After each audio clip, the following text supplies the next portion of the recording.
It's 1348 and the Black Death has descended on your village. People are dying every day and you need to get out.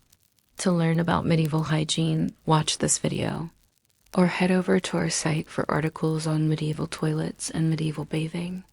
Luckily, you've heard that a lord is offering passage out of town in exchange for work. Maybe you'll work in his kitchens or stables. Perhaps you'll haul dung out of the castle latrines. Anything to escape the pestilence, which is also killing many nobles, and this lord is desperate for help. As you approach the imposing stone structure, though, you catch a whiff of something cloying in the air, sweet and cloying and deadly wrong. What you're smelling, of course, is death. This isn't a place of cleanliness. It's a cesspool of disease and decay. And it all starts at the top. Nobles have one thing on their minds: looking clean. They slather themselves in perfume. They wear scented gloves and handkerchiefs. They drape their beds in fragrant flowers. But they have nothing on Queen Isabella of England, who drowned her nights in fragrance. Her favorite perfume, a mixture of cinnamon, cloves, ginger, and musk, permeated her entire court. Even her dogs wore it. But while she bathed frequently, it wasn't exactly cleanly. She preferred to bathe in wine, or at least that was her favorite tipple. While the king and queen may wash themselves in expensive floral waters, the rest of the royal court does not. In fact, they rarely bathe at all. Everyone from the servants to the soldiers wears the same clothes for weeks, sometimes months.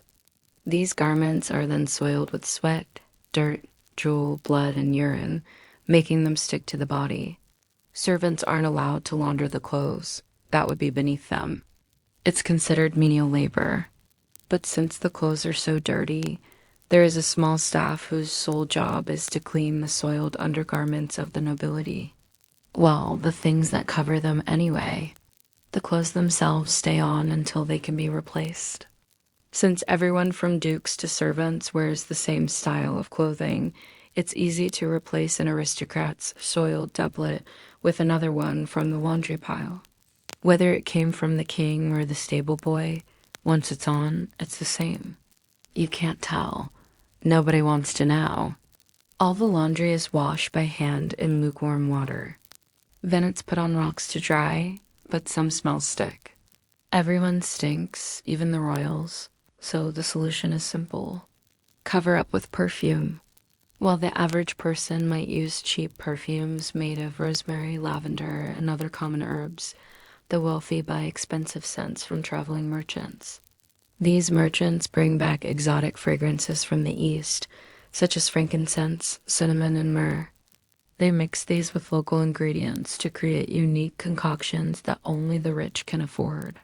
If you're an ordinary peasant, you may hear nobles approaching long before you see them.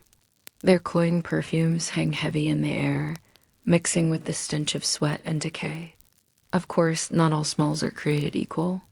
While the stink of sewage and corpses may be noticeable, it's considered normal and unavoidable. If you live in the medieval world, you quickly learn to tune out these odors. For example, when you walk down the street, you ignore the stench of stale urine and rotting vegetables. You focus on keeping your own balance while dodging piles of filth and sleeping dogs. Similarly, when you're eating, you forget about the lingering taste of cabbage and fish in your mouth. Instead, you concentrate on swallowing the tough meat or stale bread. Even in bed, you train yourself to ignore the smell of dirty linen and chamber pots. After all, your own sheets probably smell the same. To the medieval mind, these smells are not disgusting. They're just part of daily life. You get used to them. In fact, you could even say that you grow to like them. The rich are especially good at forgetting smells. Many of them spend so much money on perfumes to cover up their odors that they don't notice how pungent they've become. Take the case of Queen Isabella of England, who loved to bathe in wine. The potent aroma of the fermented grape helped mask the stink of her decaying flesh. But while the queen may have been oblivious to her own pong, her courtiers were not. At one point, the queen's ladies-in-waiting complained that her perfume was so strong it gave them headaches. Despite this, Isabella continued to douse herself in the fragrant concoction, even after she was told that she smelled like a tavern. Not that she cared. She liked the smell. To her, it was a sign of luxury and comfort. Unfortunately, her love of fragrance didn't extend to her clothes. The queen's garments were often so filthy that they had to be fumigated before she put them on. Even then, the smell of stale waste clung to the fabric, but Isabella didn't care. She much preferred the smell of dirty clothes to the scent of fresh laundry. After all, it reminded her of home. But some smells are impossible to forget, even if you try. Plague, for instance, has a sickly sweet stench that lingers in your nostrils long after you've seen the bloated corpse. Blood, too, has a metallic tang that sticks to the back of your throat. And then there's the smell of death itself, which permeates everything. It clings to the air, seeping into your skin.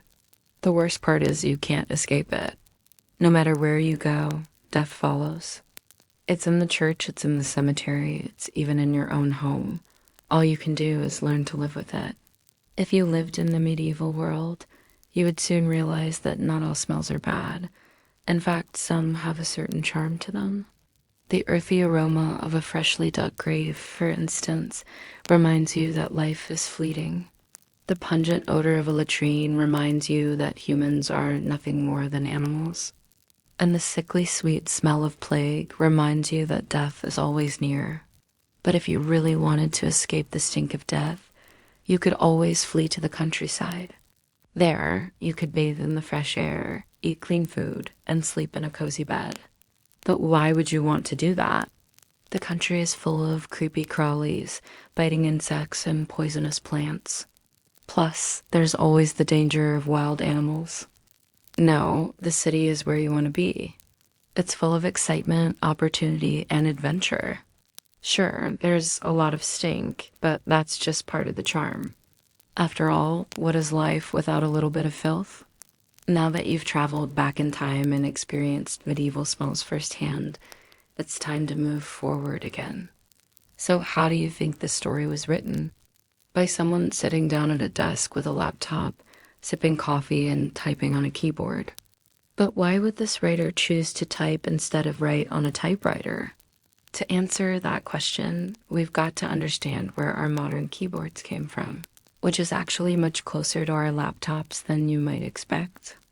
But you can't understand modern keyboards without understanding punch cards. But they made the process of inputting data easier than ever before.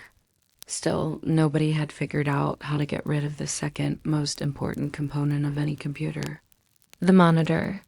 And monitor screens were huge, bright, fragile, and expensive. But after several more years of tinkering, Steve Jobs came up with an idea. Hard drives increased in size, processing speeds increased, all of which generated more heat. And Apple knew that if they wanted to remain competitive, they'd have to focus on quality, not quantity. That's why the last iMac with a colored casing rolled off the assembly line in 2017. Since then, Apple has released only 2 iMac models, both of which featured dull, lifeless shells. So Apple changed the iMac's design, adding a boxier white case to cover its inner components and dissipate their heat. They say, I can afford to pay a premium for a product that helps me get my work done. And for a lot of people, that's worth the price. And while that worked at first, technology continued to improve, creating more heat and requiring more ventilation. So Apple kept redesigning the iMac, adding holes to its case, then slots, then even exhaust fans. But none of these redesigns ever lost the signature Apple feature. The MacBooks, MacBook Pros, Air laptops, and iMacs. They all featured rounded shells and colorful cases because that's what consumers had grown accustomed to. He wanted to make the Apple Macintosh, a machine with a single screen that combined the capabilities of a desktop computer and a personal entertainment system. His goal was to eliminate the need for multiple boxes, cables, and complicated setups. So he reached out to a California-based company called Atari to buy their 5,200 computer console and modify it. What resulted was the Macintosh SE30, the first commercially successful personal computer to combine both the keyboard and the monitor into a single compact unit. These were originally used in looms, guiding needles and thread to make cloth of a certain color and design. TVs became smaller, VCRs became portable. Cell phones shrank from bricks to flip phones to sleek metal rectangles. Apple's designers realized that one of the main reasons consumers crave smaller electronics was to show off. They wanted to flaunt how trendy and cutting edge they were, so they designed the iMac to be as colorful and eye-catching as possible. In fact, the first model was completely translucent, allowing passers-by to see the innards of the machine and the brightly colored liquid flowing through them. This proved incredibly popular, selling over 100,000 units in its first month. And soon everybody wanted a similarly colorful device, whether they needed one or not. All of which proved that consumers craved convenience and were willing to pay a premium for it. But that wasn't the end of the story. See, despite how convenient it was, the Macintosh SE30 cost $1,300. That's nearly $3,000 in today's money. The average person simply couldn't afford such an expensive machine. So executives at Apple decided to release a cheaper alternative, one that would bring computing power directly to the masses. It would be called the iMac. But by the mid-20th century, new technologies were making smaller, cheaper models possible. And one entrepreneur, a man named Paul Allen, saw an opportunity to bring computers into homes. In 1975, he and his friend Steve Jobs created the Altair microcomputer, the first model designed to be sold to individuals rather than large corporations. The Altair was incredibly popular, selling 5,000 units in its first weeks on the market, but there was a problem. The Altair's manual contained complex instructions that most users had no experience with. It basically required its users to be engineers. But Allen and Jobs needed this computer to be intuitive. They needed it to appeal to non-engineers.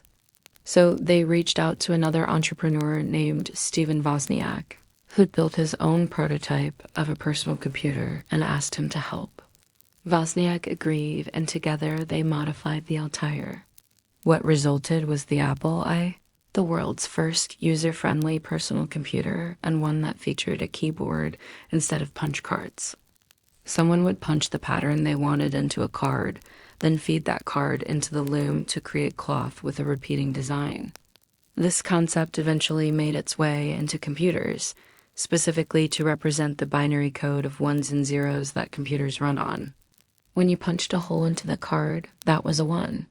Where you left a space, that was a 0.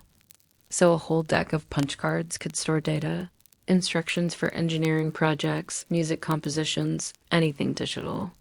And because each hole represented either a 0 or a 1, these cards could program some of the earliest computers. For a while, it seemed like computers would always be massive, expensive machines. These keyboards were bulky and expensive. They took up entire desks. Their keys didn't even have letters on them. This proved so popular that consumers began to demand other electronics be miniaturized as well. And it wouldn't be just compact, it would be translucent, but this colorful trend didn't last forever. As the internet grew, so did the amount of data that users wanted to store and retrieve. But by the early 2000s, demand for simpler, cheaper computers was dwindling. Tablets and smartphones were becoming more powerful. Laptops were becoming more affordable. But even so, they're still selling. Why? Because they're more than just computers.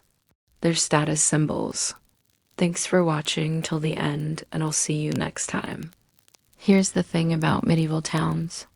Despite how often we talk about plagues and filth, life expectancy was actually pretty good, especially if you weren't born in the 1340s.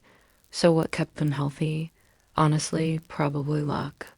But also making the best of a bad job. And nowhere is that more true than in the place I'm talking about today, the market. Today, We think of markets as places of commerce.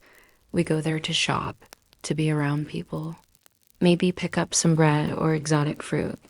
What are you going to do? Age it in those conditions? Well, yes, because you don't have a choice. Well, two things. First, the meat spoils. Second, the vendors start adding other stuff. A dog might pee on it, birds might poop on it. Well, they did. And when I say they, I mean the cooks of the wealthy. Butcheries weren't supermarkets. They were small businesses and they had to turn a profit. So if they had this pile of meat and no way to store it, they either sold it immediately or they added spices and sold it anyway. It happened first in Northern Europe, probably because it was easier to close up shop when the winter hit. But eventually it spread everywhere. It wasn't easy. Keeping a building cool in the middle of summer is hard, and buildings tended to leak.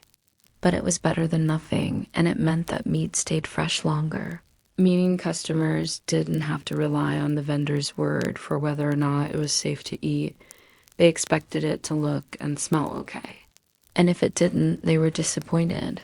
They knew that next week, though, it would be back, hanging in the same spot under the same sun. And they just have to accept it again. And you can't really blame them. And maybe that made them appreciate it a little more. After all, you wouldn't want people to know how badly you mismanaged your stock, would you? Of course, that practice never really went away entirely. Poor people, of course, didn't have that luxury. Now, that's not to say that meat in the Middle Ages was unsafe all the time. In fact, I'd argue that it was probably safer than the meat you buy today. Most of the bacteria that makes us sick came about as a result of processing and mass production. And while meat in the Middle Ages was often mishandled, it wasn't processed in sterile environments or shipped halfway across the country. That didn't happen until modern times. Well, these butchers couldn't do that. They couldn't throw away what they had, so they had to improvise. And that brings us back to that question. How do you keep a piece of meat fresh for several days without refrigeration? Well, first, you move it inside. But cooks of the rich could afford to prepare their meat ahead of time, boil it, drain it, chop it up, and add it to stews or soups. Then, of course, they would sell this cheaper meat as something better, claiming it came from a more valuable animal. As a result, a cut of mutton might pass for venison, and a chicken leg could easily be mislabeled as a crane. Basically, if it looked vaguely right and tasted kind of good, it was good enough. And the vendor knows it's probably not safe to eat, that they've got to move this stuff. So instead of saying, hey, this is slightly rotten, but we put enough spice on it, you won't notice. Now, don't get me wrong, spices aren't just for flavor. They have real preservative qualities, but they don't change the fact that the meat underneath is iffy at best. Because in a climate like that, you can't just sell meat, you sell what it could be. Let me explain. Imagine living in a world where supermarket chains routinely mislabel seafood, selling you catfish instead of cod or salmon. Now imagine that they mislabel it in favor of less expensive meat. You order a steak and they give you ground beef. That's essentially what was happening here.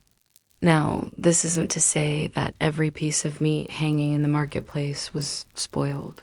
But if it was barely fit for human consumption, no one would notice. If anything, they would expect it. It depends on the size of your city and how far along your country is in adopting modern conveniences. See, salt is great because it draws water out of the meat, and bacteria can't survive without water. But the problem is that process takes time. In warmer weather days, in hotter weather hours. So you can salt a piece of meat, but if you do it in the middle of summer, it won't do much. So instead, butchers would use other methods to preserve their wares. Drying, smoking, curing, all of those things work, but they take time and you can't always afford to wait. But let me ask you this. How do you keep a piece of meat fresh for several days without refrigeration? If you're thinking salting, well, you'd be right, but that's not the whole picture. Salt is great, but it's expensive, And it's not like they can make hamburgers and freeze them. The main method used by butchers was aging the meat, and that meant keeping it fresh and somewhat refrigerated. And here's the thing. If you want to do that properly, you need cold weather. I mean, ideally freezing, but this wasn't like that. The medieval market, at least in the center of town, was a place of commerce, yes, but also death. Picture now the heart of a medieval town, the market square. It is morning, not early, but already busy. The sun has just begun to warm the stones beneath your feet. You walk slowly through a space thick with motion and murmur. Around you, voices rise and fall. Barter, argument, laughter, complaint, layered over the shuffle of boots and hooves, and the constant, patient buzzing of flies. Now, before we go any further, let me say this. No one went to the market expecting things to smell good. That wasn't how it worked. They knew what they were getting into. That being said, this isn't a picturesque scene. There are no neat stalls, no sparkling baskets of color. Instead, the butcher's block dominates the space, a rough-hewn table slick with old blood. There's meat on offer, but it hangs uncovered in the open air. A hindquarter of pork, a stringy cut of beef, a plucked goose already going gray around the edges, all of it sweating gently in the sun. Now, that might not sound very pleasant. Imagine, if you will, the height of summer. It's hot, humid, and you've just killed a pig. Let's get back to that idea of adding salt. What happens then when you try to sell fresh meat in a climate that hates fresh meat? So you've got this piece of meat hanging in the open air, exposed to who knows what. Now, you might be wondering why these people didn't just boil the meat or cook it in some way before they sold it. But this isn't just a story about deception or poverty. It's a story about logistics. You know how grocery stores throw away thousands of pounds of food every year, food that's perfectly edible but is cosmetically imperfect? Moving the butcheries indoors didn't happen overnight, but as cities grew and technology advanced, people started putting roofs over their meat. As a result, you started to see fewer spices in recipes, though they remained popular for a long time afterward for both flavor and to cover up any mistakes. After all, there's a reason we put cinnamon on our toast, but all of that is beside the point. Whether medieval meat was or wasn't safe doesn't matter. People didn't think it should smell good. Today we tend to forget that, but in the Middle Ages, people lived with the consequences of their food every day. Thank you for watching. Now let us step indoors. A great stone manor, tall and drafty, its gray walls softened by flickering rushlight and tapestries faded from smoke and sun. In the hall beyond, you hear the clink of goblets, a fire sputtering in the hearth, and the low thrum of a lute plucked without urgency. Body lice prefer the rougher garments next to the skin, your underclothes, your shift, your shirt. Well, not really. You see, lice are a time traveler of sorts. They've been around since ancient Egypt, probably longer. After all, they shared beds with their servants at night. Oh, and you can also get them from furry pets. But we now have fancy chemicals and tools to fight them. So one trip to the drugstore should do the trick. Medieval folks didn't have that luxury, so instead they tried everything. Holy water blessed by a priest, powdered bones from St. Anthony, crushed pearls, vinegar, urine. Look, don't ask me why. Back then, doctors were pretty desperate. Sometimes they recommended combing the hair with a sharp needle tied to the end of a string. And if that didn't work, well, they suggested shaving the head. And unlike today, when a bald head is kind of cool, back then, it was shameful. In fact, for women, it was scandalous. A balding epidemic hit Europe in the late 13th century, likely due to rampant syphilis. And while the medical community searched for cures, wives and widows accused of witchcraft were often targeted for their baldness, supposedly a sign of Satan's mark, but sometimes the best medicine was just time. Like today, most lice infestations clear up on their own within 7 to 10 days.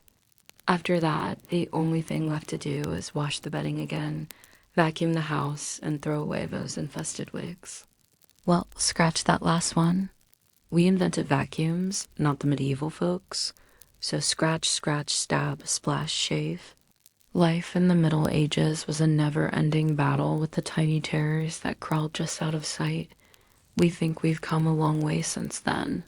But when you hear that tiny scratching in the night, you know the landlord sleeps in his great bed beneath the canopy, surrounded by carvings and velvet. And somewhere deep inside the bed, he scratches softly in the dark. Those servants who would likely have been infested by their lower status clients. In the royal kitchens, servants boiled linens and emptied chamber pots while chefs ladled hot soup and roasted meats. And after all their efforts, the bed still welcomed back lice, whether the nobility liked it or not. What about those pesky wigs worn by the nobility on special occasions? Were they safe? Actually, not really. Despite their fancy fabrics and styles, they had the same issues as any head covering. They got dirty, they sweated, and most importantly, they sat around waiting for someone to crawl inside them. The fine threads and intricate weaves of high fashion were no match for a determined parasite. Sometimes the solution was simple, like the boxwood comb used by barbers. Sharper and harder than bone or wood combs, this tool scratched and scraped at the scalp, pulling lice and nits from the roots of the hair. Other times, solutions were more messy. Oils made of crushed garlic or rosemary were massaged into the scalp. Then, with the help of a blunt comb, the scraps of hair were picked clean of lice and nits. Today, we associate these tasks with royalty. But trust me, these weren't exactly fit for a king or queen. If you've ever tried to scrape something sticky off your car in the rain, you'll understand why. Once upon a time, barbers like Matteo Ripoli of Florence in 1498 had an even worse gig. Not only did they attend to the king's lice, they also treated his beard. See, back then, men shaved the front half of their head in a style called tonsure. Tonsure sounds familiar. Well, it's similar to the tonsils you have at the back of your throat. And like the tonsils, they served as a sort of defense mechanism. That is, if you're a monk. You see, monks were particularly fond of shaving their heads for practical and symbolic reasons. Not only did a bare head stay cleaner than a covered one, it was also easier to spot lice. Oh, and those fancy church hats worn by bishops and popes? Yeah, those also featured the tonsure cut, just saying. Anyway, getting back to Matteo, his job was to shave the king's head and beard, pull out the hairs containing lice and nits, pluck the rest of the beard hairs one by one, then treat the area to an herbal ointment. Only after all, but could he finally tend to the king's hair. Now, before you feel too bad for him, this job came with benefits, namely access to the best barber, chair in the kingdom, a specially designed throne with a hole in the middle, so the king could receive royal foot massages while Matteo worked on his mane. Plus, the barber's chair was usually reserved for the most skilled barber in town. So that's something. And while this chair may not have been very comfortable for poor old Matteo, it was certainly more comfortable than the alternative. Back in the Middle Ages, it was not uncommon for people to sleep while standing, sometimes for days at a time. If you're wondering why, just remember the phrase standing room only. Yeah, that was the main perk of standing. Not a single louse could reach you up here. Okay, maybe one or two adventurous types, but no colony ever dared build a nest so high. Their fossilized bodies turned up in Neanderthal burial grounds. They've survived plague and pestilence, kings and queens. Even a global pandemic, if rumor is to be believed. The reason? Simple adaptability. When you spend all day hopping from head to head, it helps. So how do we get rid of them? As you might imagine, given the resources available at hand, medieval remedies were less science, more theater. Boil the bedding, air out the pelts, beat the mattress. These measures did two things. Show the enemy could be fought and reminded everyone involved that said enemy was quite literally everywhere. How do you keep the birds from landing on your finger? You don't. You learn to live with them. This was easier said than done, especially for the nobility who bathed less frequently than their peasant neighbors. Why bathe if the water will only bring disease into the pores? Clean clothes were more important than clean skin.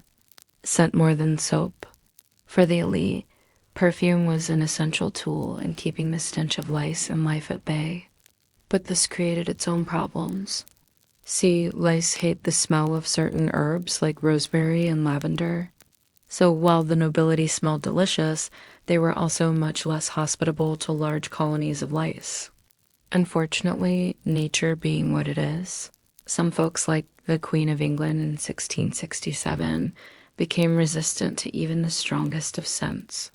You might think that resistance is futile, but no, not in this case. Not only did she develop immunity to perfumes, but her resistance even passed to her children. Lovely for her, horrible for everyone else. Because the bugs aren't stupid either. They simply move to a different part of the body where grandma's perfume hasn't reached. Behind the ears, inside the armpit, down there below the waist. So yeah, perfume did not stop the itching. A ring of rose oil behind the ears did not stop the tiny legs creeping behind them. They breed on the warmth of the body, feeding on sweat and grime. At night, they scatter, clambering onto bedding, furniture, even the walls.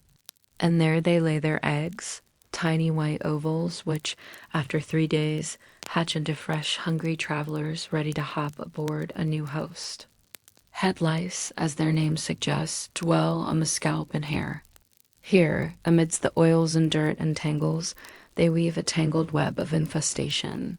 For though one louse may be easily brushed away, a single female laying up to 8 eggs a day soon makes many. By the end of summer, those few may become many hundreds, a crawling, biting cloud that makes a home in the thickest braids and the closest cuts. Men scratch as they speak, women comb as they listen. Children pick at each other's scalps like birds preening feathers. Each itch a promise of fresh blood. Each bite a souvenir of the feast held in the darkness beneath the skin. But here, behind the heavy door, you find the Lord's chambers, a space of supposed privilege. The bed is grand. Its frame is carved with lions, vines, and heraldic beasts, proud symbols of wealth and lineage. Rich curtains of wool and linen hang on all sides, meant to hold in warmth during the biting winters. Beneath them, thick furs, heavy quilts, and feather-stuffed pillows dyed with plants, woad, madder, or bit straw. But beneath the finery lies movement, tiny movement, soft, crawling presence, lice. They are everywhere in medieval life, among the peasants and nobles, in alehouses and abbeys, on the heads of children and kings alike. They live in the seams of clothing, the folds of bedding, the crevices of beards. And when the night comes, they feast. There are 2 chief varieties, body lice and head lice. I know about this because I have traveled extensively in the Middle Ages. In fact, the nobility were generally at higher risk of infestation than their poorer neighbors. Lice are still a problem today, especially for kids. You can pick them up at school, at daycare, anywhere where lots of kids like to play. Hello friends, welcome to my channel.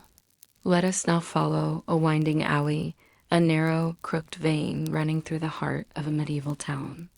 Its walls lean toward one another, windows jutting like watchful eyes. Beneath your feet, cobbles worn smooth, puddles dark with age, and a thin trickle of something, indistinct, winding along the gutter.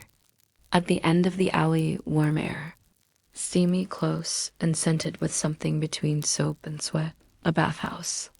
As time moves into the later Middle Ages, the bathhouse and the brothel begin to intertwine, the bitter cold of stone homes, the rank layers of sweat-soaked tunics, the crawling presence of lice.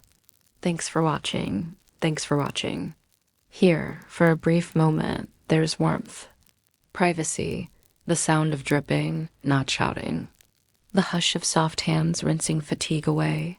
But when you leave, dressed once again in the same tunic, the same woolen cloak, the same dirt-creased boots, the illusion vanishes.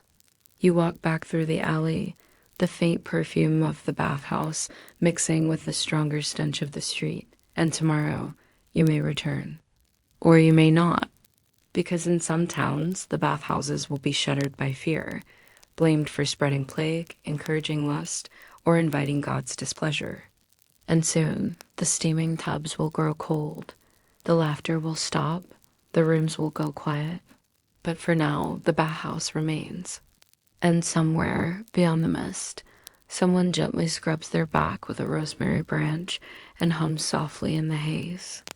Some stews advertise not only warmth and water, but companionship. Linen dividers are drawn, candles dimmed, and the line between sanitation and sin, it begins to blur. In England, bathhouses were often run by women, mistresses of the stews. In London, Southwark stew houses lay under the control of the Bishop of Winchester, their brothel keepers known as Winchester geese. It was a tolerated world, regulated but frowned upon. A half-secret kept in plain sight. So imagine yourself in the corner of such a stew. The steam still rises. A young man hums as he pours more water into a basin. Behind a screen, two voices murmur, soft, unintelligible. Somewhere, a candle gutters. The smell of stew, both food and bathhouse, clings to the walls. Warm meat broth bubbles on a brazier, rich with onion, barley, and marrow bones. The scent weaves with lavender and skin, oil and ale, wax and smoke. It is strangely comforting. And mildly revolting. In the Middle Ages, public bathhouses, known as stews, were surprisingly common in towns and cities. Built of timber and stone, these establishments offered hot water, steam, and a fleeting illusion of cleanliness in a world of mud and soot. From the outside, you'd see a wooden sign creaking gently, marked perhaps with a steaming bowl or basin, a simple picture for a largely illiterate public. From within, low conversation, dripping sounds, the rustle of shifting linen, and occasionally laughter. Step through the door. You enter a warm, mist-hung chamber. Light filters in through slatted windows, catching on beads of condensation that cling to the beams above. Bare feet pad across wet floorboards. Wooden tubs line the walls, each one filled and emptied by bucket, warmed near a central hearth. The air is thick, a little sour, a little floral, a little human. Most bathers wear linen underclothes while soaking, modesty maintained even in the most intimate spaces. Men and women often bathe together, especially in cities like Paris or London, where stews were both hygienic and deeply social. You might see a merchant, red-faced and sighing, slumping into a tub after the market. A stonemason, calloused hands soaking beside a quiet monk. Two women, wrapped in towels, sharing gossip over bowls of warm ale. The bathhouse keeper stokes the fires, strains herbs into the water, rosemary, chamomile, marjoram, and offers basins of rosewater or vinegar for rinsing. You may also find a scrubber, a servant, or even your bathmate, scraping the back with a strigil or a coarse cloth, loosening days of grime. But the stews are not just for cleaning, not anymore. People come here not just to clean, but to escape. Thank you so much for watching. Monasteries are usually notable for their beauty, for soaring arches or peaceful gardens or haunting ruins. Yet they are also notable for what happens inside those buildings. For in the Middle Ages, monasteries were busy hives of industry. That's why some of the most notable monks of all were those who smelled like, well, nothing so much as hard work. Today, we're looking at the history of smells in monasteries. While it's true that some monks dedicated their lives to a contemplative existence, praying and reading, most were far from idle. These animals would have been kept in pens, often close to the monastery itself. so their presence would have been inescapable, a long hall of wooden desks and high windows.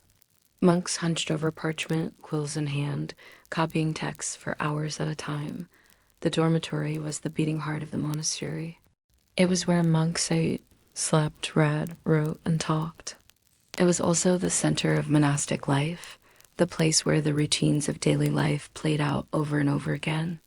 And in such an intimate space, the smells of living, working, and praying were inescapable. They shift only slightly.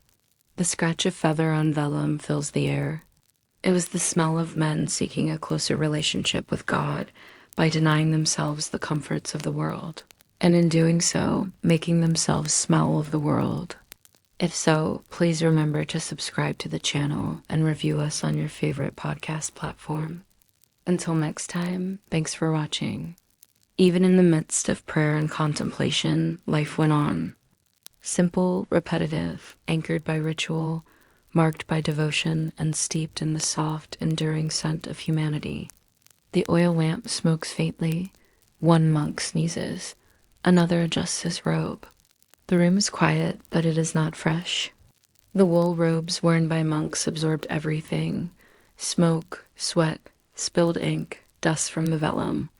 Over time, the robes stiffened, yellowed at the cuffs, and darkened at the hems.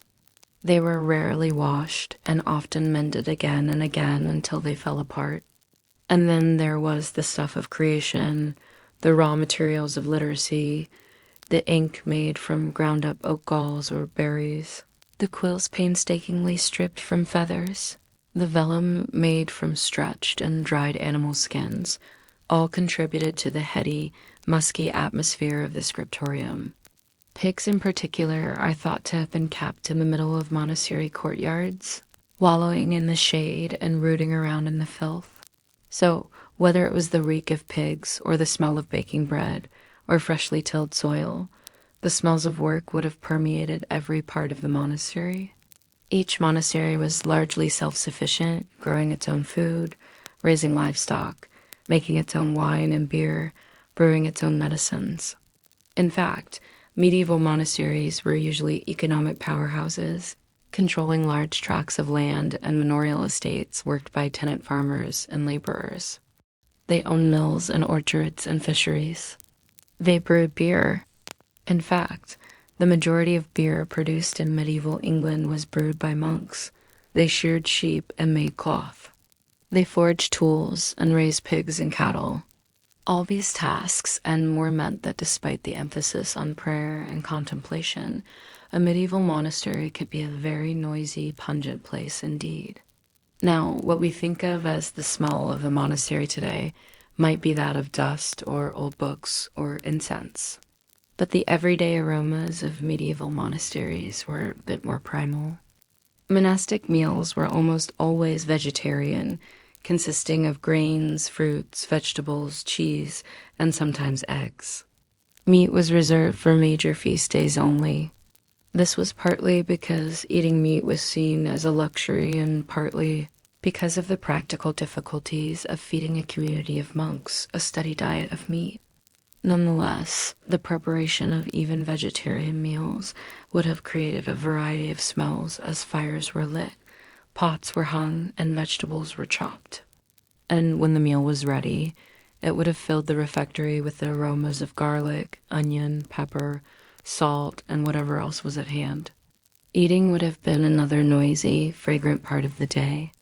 Monks would have eaten in silence, but the sounds of forks and spoons on ceramic or wooden plates, of bowls being passed around, and of monks settling in their chairs would have broken the quiet hum of the scriptorium or the chanting of the choir. Imagine, if you will, the faint gray light of morning just beginning to filter through narrow arched windows. The air is cold, not the crisp bite of a mountain breeze, but the heavy, unmoving chill of old stone and sleeping halls. Somewhere a bell tolls, not urgent, not jarring. Just a steady low sound that echoes faintly through thick cloister walls. You are within the world of a medieval monastery, a place of silence, discipline, and prayer. It is early. The day has only just begun, but for the monks, it already feels long. They have been up for hours. The monastery is tidy in its own austere way. Rows of narrow beds, each with a straw-filled mattress, rough woolen robes folded neatly, simple sandals arranged by the door, but the air, oh, the air, is unmistakable. It smells of many things, none of them perfumed. Sweat, unwashed wool. The faint tang of ink, musty parchment, candle smoke, turned earth from the nearby fields, and something else, more human. Not quite foul, but constant, inescapable, the collective scent of men who live closely and bathe seldom. Welcome back to the channel. I'm your host, and this is the History Channel. Now, monasteries were usually notable for their beauty, for soaring arches or peaceful gardens or haunting ruins. But they are also notable for what happens inside those buildings. For in the Middle Ages, monasteries were busy hives of industry. Scriptoria, kitchens, workshops, stables, vineyards, farms, they all take up space within the protective walls of the monastery, and they all have smells. And nowhere were those smells more pronounced than in the dormitories and the latrines. You see, hygiene in monasteries was a paradox. On one hand, monasteries were among the cleanest places in medieval Europe. Monks washed their hands before meals, rinsed their faces, and had access to running water via intricate systems of gutters and channels, especially in wealthier abbeys. On the other hand, monks bathed rarely. Their routines were devoted to humility and self-denial. Bathing, especially if it felt pleasant, was considered suspect, a temptation of the flesh. Cleanliness was a virtue, but bodily comfort was not. Most monks allowed only a few baths per year, 4, perhaps, on major holy days. Some stricter orders allowed even fewer. When they did wash, it was often in a shared trough or basin, with water that quickly turned cloudy from so many calloused hands and muddy feet.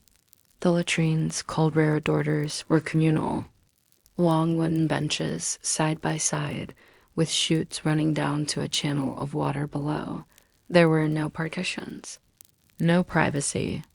One could relieve oneself while listening to Gregorian chant drifting from the chapel.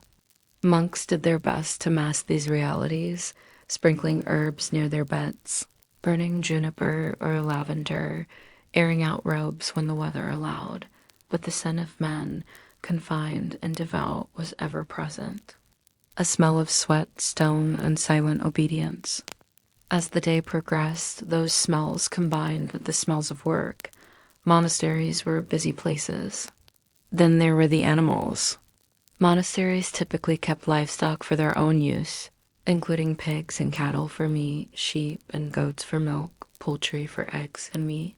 The refectory, or dining hall, would have been another particularly aromatic spot, full of the smells of cooking.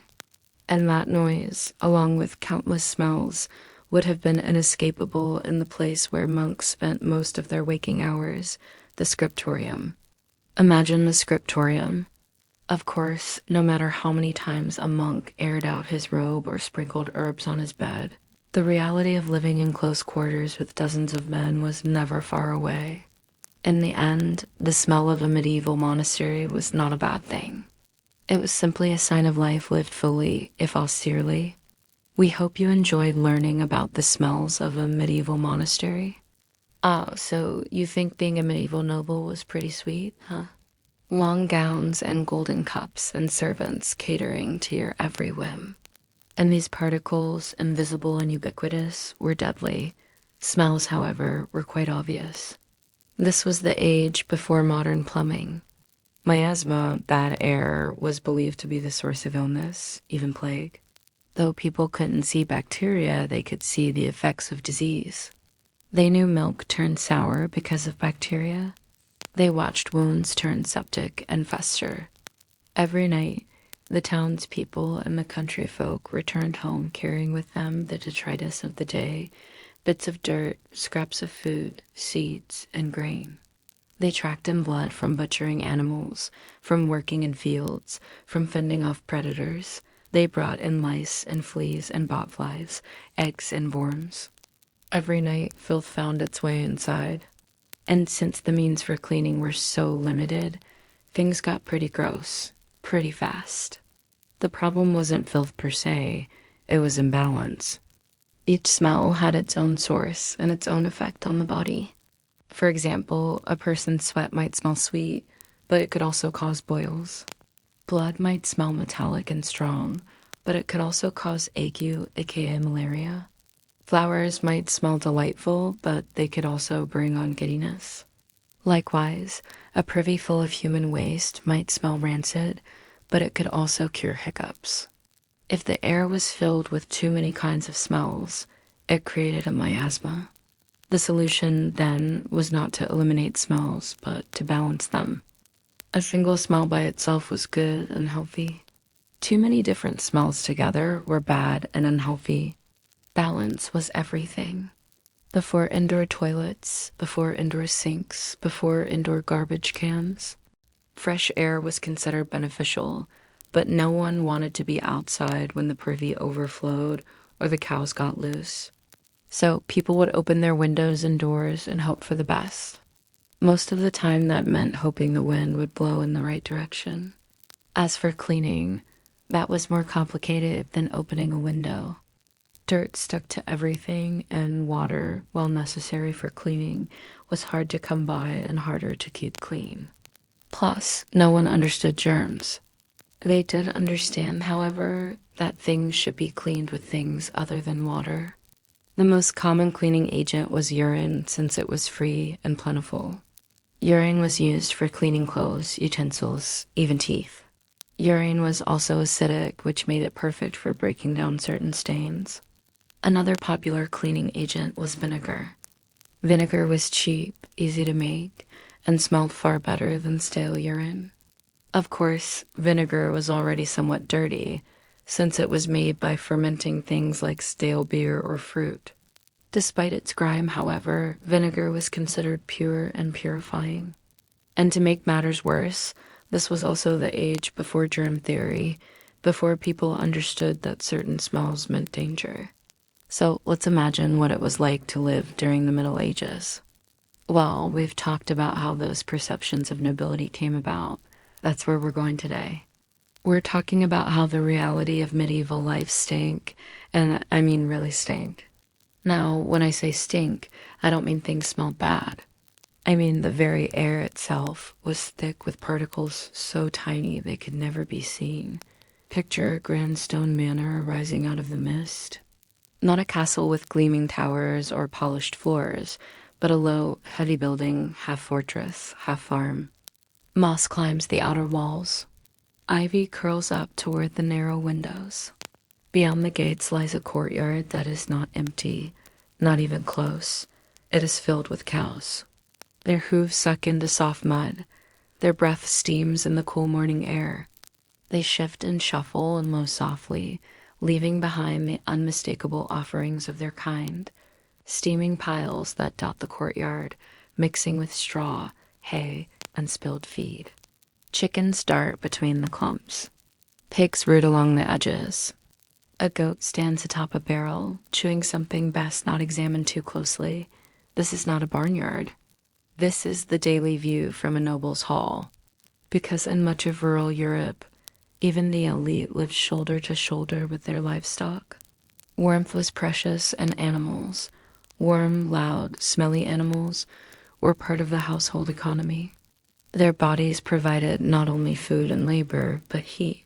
When winter settled in and frost crept beneath doorways, a few cows in the courtyard were not just accepted, they were welcomed. Now step inside. The great hall is dim and smoky. A fire smolders at the center of the room, set within a shallow hearth. There is no chimney, not yet. Instead, the smoke drifts upward, curling into the rafters where it slowly leaks through a hole in the thatched or timber-bird roof. The air is thick with it, a constant haze that stings the eyes and settles on the skin. Wooden beams are blackened from years of soot. The rushes on the floor, straw mixed with herbs. and dried grasses are layered thickly to soak up spills, spit, crumbs, and worse. They are rarely changed. Instead, fresh rushes are scattered atop the old, pressing the filth downward where it festers quietly. You walk carefully. Your feet slide slightly. Beneath the pleasant crunch of dried lavender and fennel lies a darkened mat of decay. The noble family dines together on benches around a long table. Platters of roasted meat are set out: boar, mutton, fatty sausages. Everything is heavily salted or spiced, not for flavor, but for preservation. Meat gone slightly off is masked with pepper, vinegar, and garlic. Bones are tossed under the table, where dogs squabble. Fingers are wiped on cloth, or not at all. Bread is used as a plate, then discarded to the poor, soaked with gravy and grease. The room is loud with talk, soft with the flicker of tallow candles, and faintly sour, a blend of meat, sweat, smoke, and spilled ale. Upstairs, if there is an upstairs, the noble family sleeps in a chamber only modestly removed from the chaos. A curtain may divide them from the rest of the hall. Their mattress is made of feathers or straw, their sheets of linen if they are wealthy. But even here, the smells persist. The same fire smoke, the same unwashed linen, the same mingling of animal, human, and hearth. Perfumes were known, of course. Nobles kept pomanders, small, ornate balls filled with spices and herbs. They carried them in their sleeves or hung them from belts, breathing in cloves and cinnamon to ward off what they called miasmas, bad air thought to cause illness. Women rubbed scented oils on their temples. Men tucked sprigs of mint or sage into their boots, but these were not solutions. They were veils, thin, pleasant distractions in an otherwise pungent world. Sometimes the noble family would bathe, on feast days, on holy days, in barrels or wooden tubs filled with heated water hauled in bucket by bucket. The water would be shared, cooled slowly, clouded with the dust and labor of the day. One would soak, then another. Then perhaps a servant, if any remained. Afterward, they might rub themselves with cloths soaked in rose water. They might sit by the fire to dry. They might even feel, for a brief hour, almost clean. But by morning, the fire would be relit, the cows would shuffle into the courtyard, and the cycle would begin again. This was the reality of noble life in the countryside. Not a world of shining armor and spotless silks, but one of practical dirt, muted luxury, and the quiet acceptance of smell as a part of being alive. The cows in the courtyard were not out of place. They were home. They were part of the fabric of daily life. Smells like this were not just a part of life. They were dangerous. When it came to maintaining that balance, everyone was on their own. It didn't matter whether a noble lived in a bustling city or a remote village. No one was immune to the omnipresent filth. To learn more ways the medieval world stank, stay tuned for more information. I think it is safe to say we all pretty excited for festivals to make their grand return this summer. It's almost like a rite of passage after the long winter months. Now, before we delve into the malodorous history of medieval festivals, please be sure to subscribe, thanks, and let's get to it. We yearn for the promise of food stalls, boisterous crowds, and warm evenings filled with live music. But it is not exactly clear if those 21st century summer festivals would have smelled very much like the ones held back in the Dark Ages. Children shriek, dogs bark, pigs tied with ropes squeal in protest. Vendors do not wash their hands. Grease covers their fingers. Flies swarm the meat. The cheese smells sharp, not from age, but from proximity to the heat, the sun, and the open air. A man hawks pickled fish from a barrel. Another slices boiled onions into rough bread. Nearby, a child with berry-stained lips vomits into the grass, unnoticed. Unlike most Christian festivals, this one celebrated the birth of the world rather than its salvation. Medieval festivals attracted lots of people, including traveling entertainers, merchants, and even beggars. Smallpox, cholera, and typhoid fever were all common afflictions, which meant that attending a festival was a bit of a gamble. They were also absolutely filthy. If you made it home alive, you might have come away with some souvenirs too. As for how they smelled, well, imagine the worst public transport you've ever ridden, and you'll be on the right track. You might end up dying. For these reasons, many people tried to avoid festivals altogether, staying at home to keep themselves and their property safe. But if you had young children, elderly relatives, or animals, it was hard to stay away. In some cases, entire towns would shut down to protect their residents. During the Black Death outbreak in the 14th century, officials in England tried to prevent the spread of the disease by banning large gatherings. When people ignored these orders, authorities got more extreme, prohibiting people from attending weddings, christenings, or funerals. Most people came with good intentions, hoping to have a fun time and maybe make a bit of money. But then there were those who were only interested in taking advantage of the situation. Thieves and pickpockets flocked to festivals. And with hundreds of people crammed into a small space, it was easy to slip something out of someone's pocket without them noticing.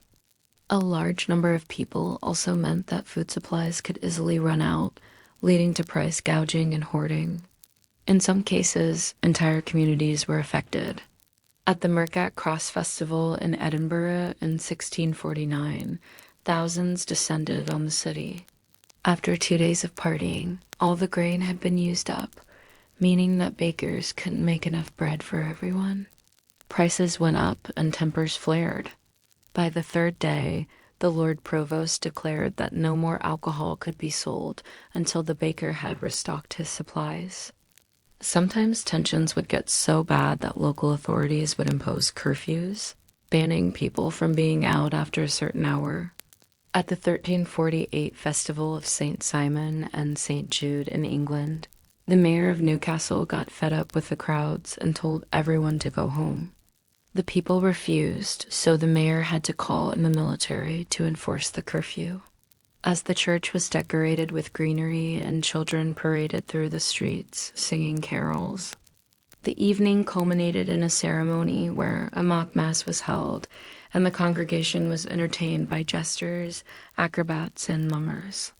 These performances were so popular that they often continued late into the night. Onlookers crowded around, meaning that the actors had to compete with the crowds and all the noise of the festival to keep the attention of their audience. The mummers, whose plays often revolved around the battle between good and evil, usually managed to succeed thanks to copious amounts of blood, both real and fake. This was one of the few times of the year that common folk could enjoy theatrical entertainment, making it all the more crowded. And yet, no one stops the music. Dancers spin in circles. Jugglers toss wooden pins. A jester, reeking of ale and onions, lifts his hat and bows. The crowd roars. Somewhere in the background, a cow moos plaintively. There are vendors shouting, dancers clapping, musicians squeezing out melodies on bagpipes and fiddles. Someone falls into a trough. Someone else tries to climb the maypole. So they gather what they can, rinse their faces in a trough, and return home, smudged with soot and sweat, with ale-stained fingers and sore feet, humming the last tune from the night before. The mud is slick now, churned by hundreds of feet. Skirts are stained, breeches are torn. Those who linger past dusk do so at their own risk. Darkness brings not peace, but louder songs, more wandering hands, and the slow, inevitable collapse into tired heaps under carts, trees, and benches. Couples steal away. Fights break out. The priest sighs. By morning, the village green is strewn with refuse, bits of bread, broken cups, piles of straw, dropped shoes, and the unmistakable scent of humanity, and yet no one complains. Because this loud, filthy, communal event is a moment of rare freedom, a chance to laugh, to eat meat, to be around others. The filth is simply part of the celebration. The press of bodies is constant, woolen cloaks rubbing together, sweat mixing, hands gesturing wildly in drink-fueled stories. And sweat there is. The sun is hot. People wear heavy clothes, rarely washed. Underlayers cling to their skin. Wool traps the moisture, and the heat rises from every jostling form. For many, it was simply an unfortunate side effect of an otherwise good time. Not to mention that some festivals were far filthier than others. Take Shrove Tuesday, also known as Pancake Day or Mardi Gras, celebrated in Christian countries on the Tuesday before Lent. During this time, Christians would indulge in rich foods before giving up such luxuries during the period of fasting. That meant feasting, drinking, and general merriment. In other words, the perfect conditions for a festival. In fact, medieval Shrovetide celebrations were so wild that King Henry VIII eventually had to step in and order the closure of taverns on Shrove Tuesday to stop the rioting. Even when the king wasn't involved, things could get ugly. During the 14th century, English bishop and writer John Trevisa recalled seeing men covered in pitch from head to toe running through the streets. He didn't sound too impressed. The scent is not just one person's, but the blend of 100 unwashed necks, damp tunics, old shoes, and ale breath in close proximity. In fact, these celebrations could often be little more than glorified cesspits. A few chamber pots might be tucked behind a tent, but most people relieve themselves at the edge of the gathering or in the nearest patch of woods. Some go behind the church. Others simply don't bother hiding at all, crouching beside hedges while the music plays on. The smell of human waste mingles with trampled grass and spilled cider. By evening, the field is dotted with puddles of unknown origin and mounds best avoided. Picture a village green in midsummer. The sun is high, the breeze is warm, and people from surrounding hamlets have gathered in celebration, perhaps for the feast of a saint, a solstice fair, or a good harvest. The day begins with bells and blessings. But by nightfall, the revelry will have churned the earth to mud, the ale to vinegar, and the air to something that lingers in the nose for days. This was the medieval festival, joyous, necessary, communal, and unmistakably filthy. First, the crowd. Hundreds might descend on a small town, more than ever seen in one place. Now consider the ground. There are no privies here, not for the crowd. Food sizzles on spits, meat pies, roasted birds, cheese thick with rind. When the sun begins to set, the tone shifts, the drinking intensifies. More ale, more mead, a great deal of shouting. No one comes to a festival to feel clean. They come to feel alive. Of course, this doesn't mean that everyone enjoyed getting filthy at these events. Then there was the Festival of Fools, which took place on December. And speaking of crowds, if there's one thing that can turn a festive celebration into a stinking mess, it's a large gathering of people. What's more, because sanitation wasn't really a thing back then, illnesses spread quickly through the crowds. So yes, medieval festivals were loud, lively, and unforgettable.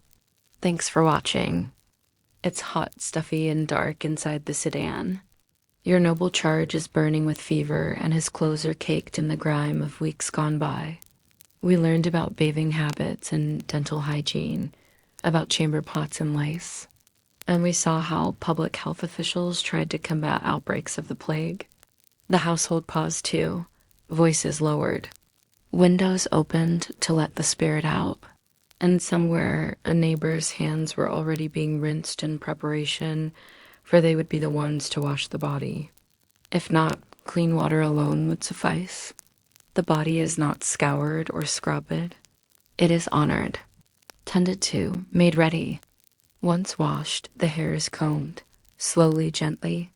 So many of you have been joining us each week and sharing our videos with friends and family. It helps us to get this information out to even more people. So thank you for doing that.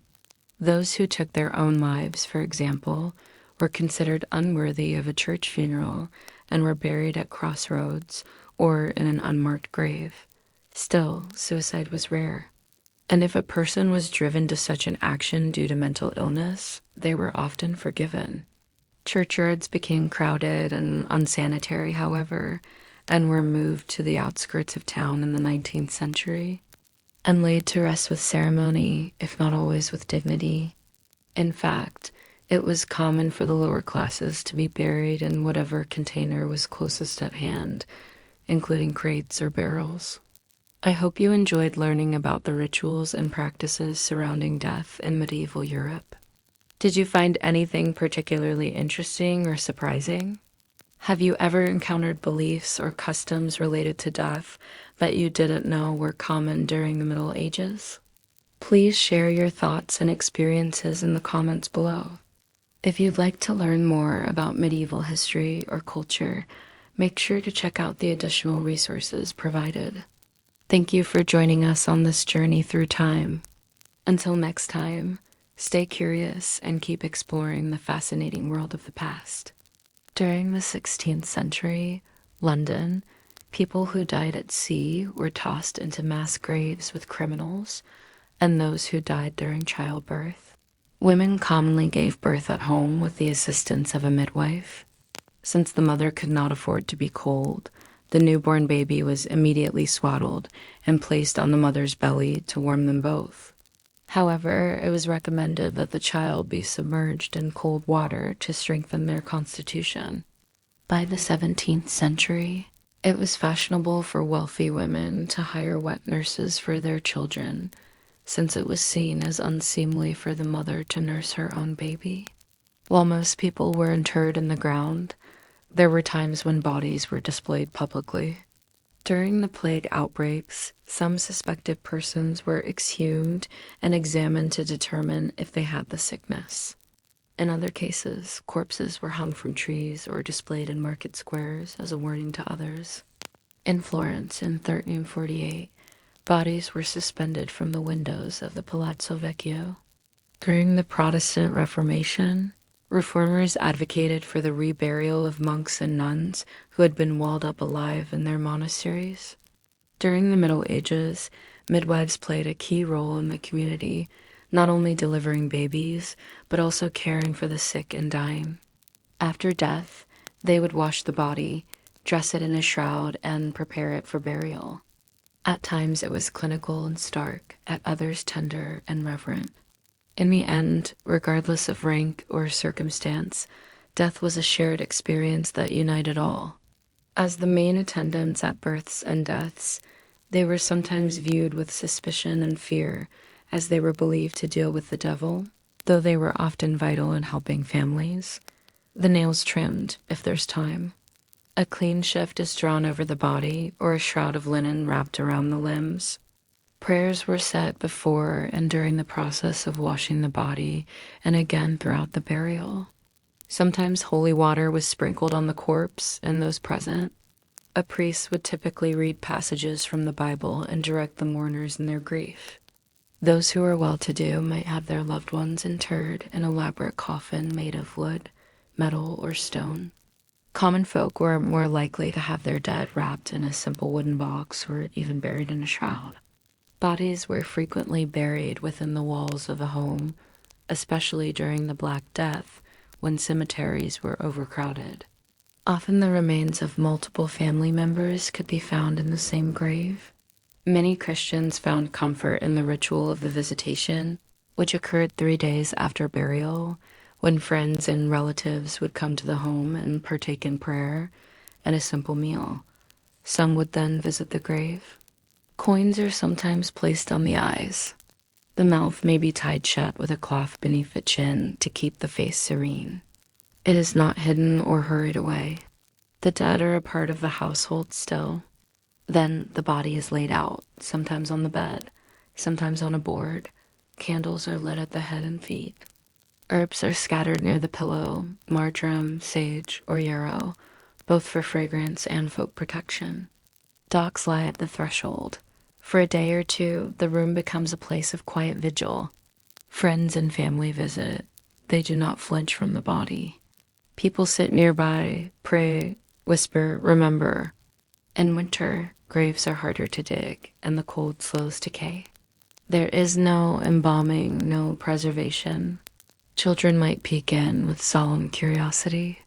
Eventually, a coffin is made, if one can be afforded, or the body is wrapped tightly in cloth, bound with ropes, and carried on a board.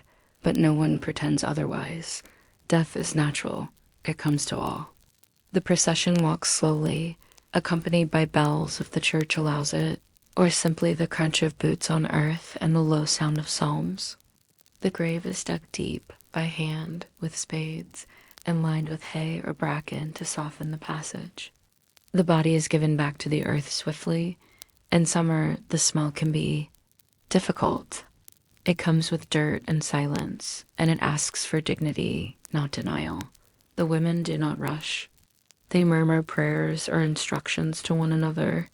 The work is practical, yet sacred. This ritual is quiet, reverent, not performed by physicians or priests, but by women, mothers, daughters, sisters, midwives. Well, not so fast.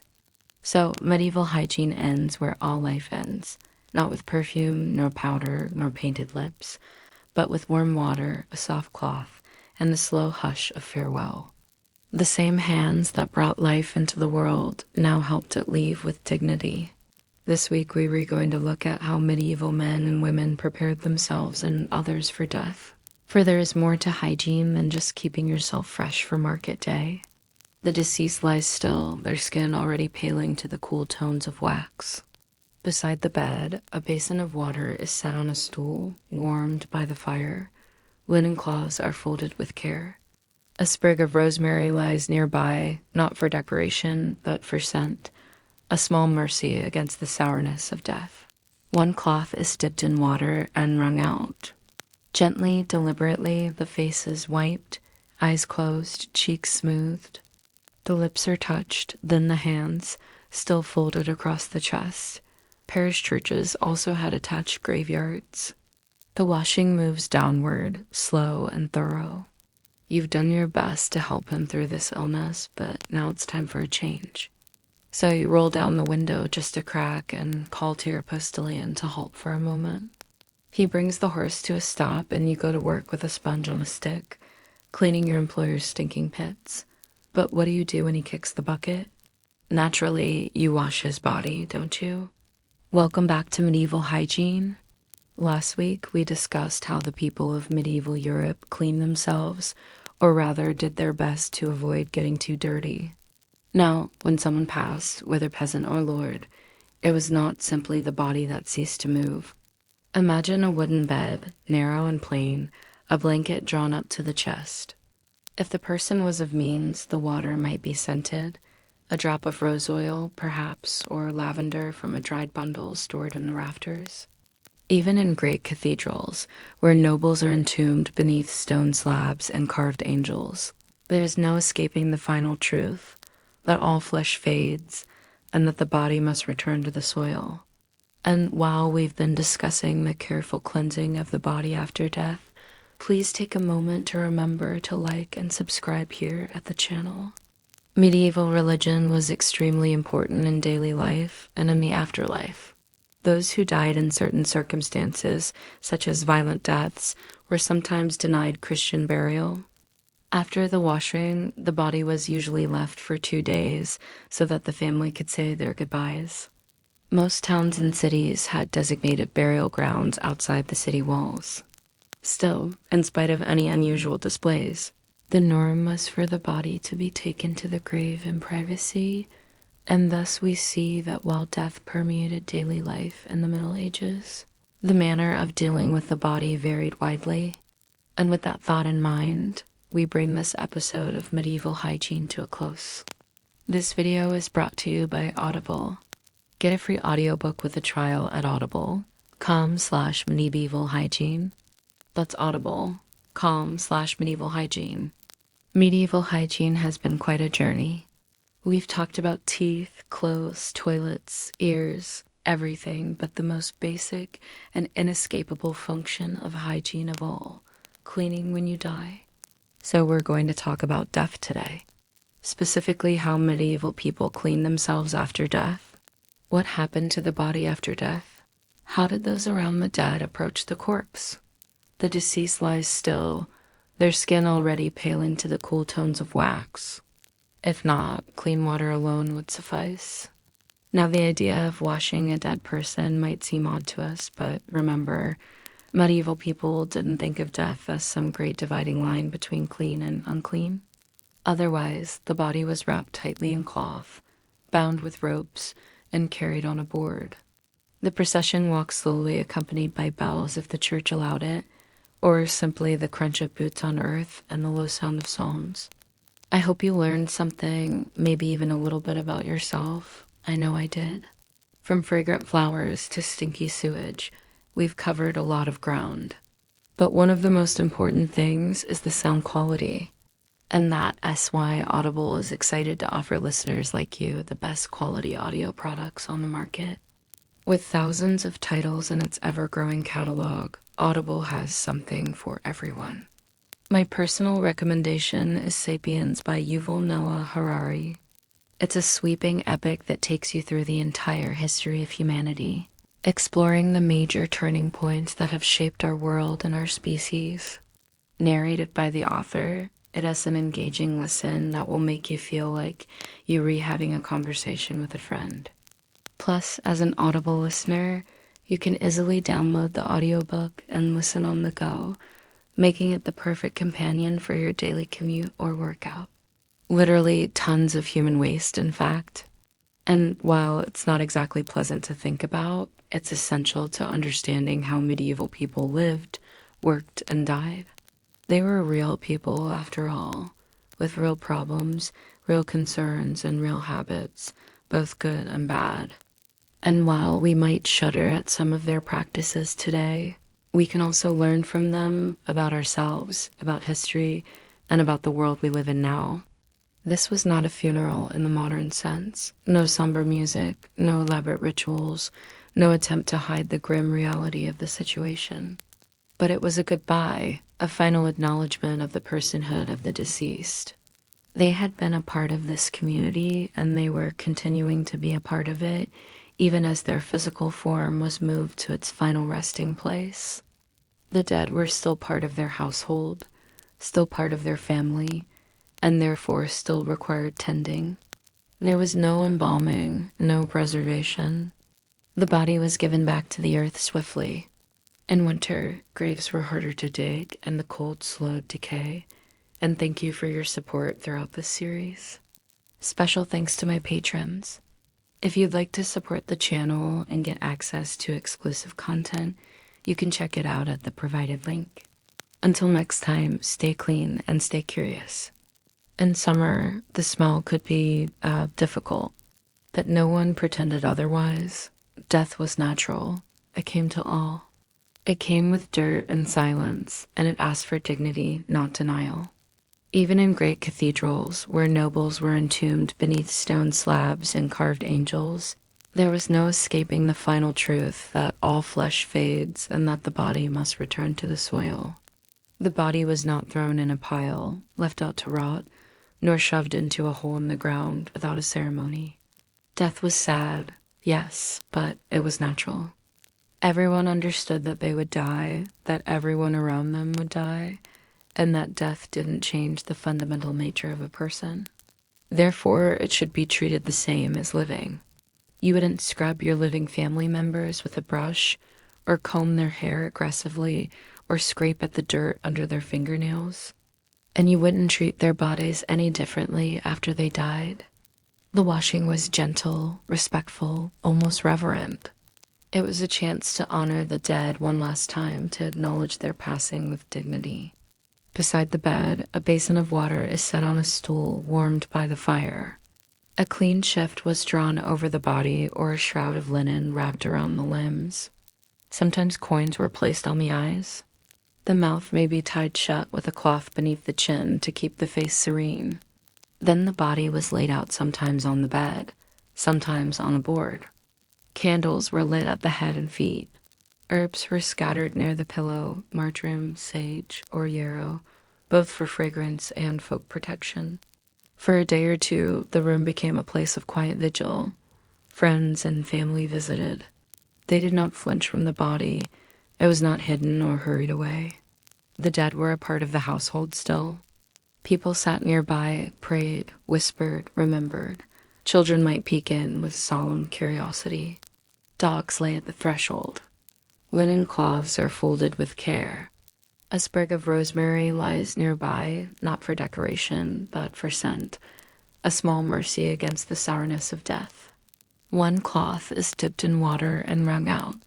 Gently, deliberately, the face is wiped, eyes closed, cheeks smoothed. The lips are touched, then the hands, still folded across the chest. The washing moves downward, slow and thorough. The women do not rush. They murmur prayers or instructions to one another. The work is practical, yes, but also sacred. How do they prepare it? And how was it disposed of? First off, when someone passed away in the Middle Ages, whether they were a peasant or a lord, it wasn't just the body that stopped moving. The household paused too, voices lowered, windows opened to let the spirit out. There were plenty of folks in the Middle Ages who would profit off of death and dying, but that's a whole other series. This was done by women, mothers, daughters, sisters, midwives. These are the people who brought life into the world, and they were the ones called upon to help it leave with dignity. Think of it like a rite of passage, a final birthing of sorts. And like bringing a baby into the world, you wouldn't want to do it alone. Often the mother would call on her daughter or sister, someone young, healthy, full of life to help ease the burden. And somewhere, a neighbor's hands were already being rinsed in preparation, for they would be the ones to wash the body. Now, this isn't really a hygiene practice per se, because it doesn't involve keeping oneself clean. Rather, it involves cleaning oneself of something else, specifically death. Death stinks. Doesn't matter who you are, how much money you have, how well you took care of yourself in life, even the cleanest person in the world is going to stink after they die. And that stench is only going to get worse the longer you wait to do anything about it. So death needs to be dealt with quickly. And what better way than with water, the most common tool of hygiene in the medieval world? Now, to be clear, this was not a job for physicians or priests. Alright, so imagine this, a wooden bed, narrow and plain, a blanket drawn up to the chest. If the person was of means, the water might be scented. A drop of rose oil, perhaps, or lavender from a dried bundle stored in the rafters. Once washed, the hair was combed slowly, gently. The nails trimmed, if there was time. Eventually, though, it was time to move the body to the churchyard. A coffin was made if one could be afforded.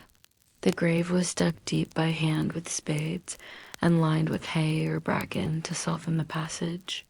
And that, my friends, is the end of our series on medieval hygiene.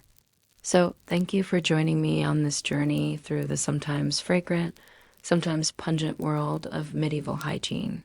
So many things go into making a great audiobook: the story, the narration, the production.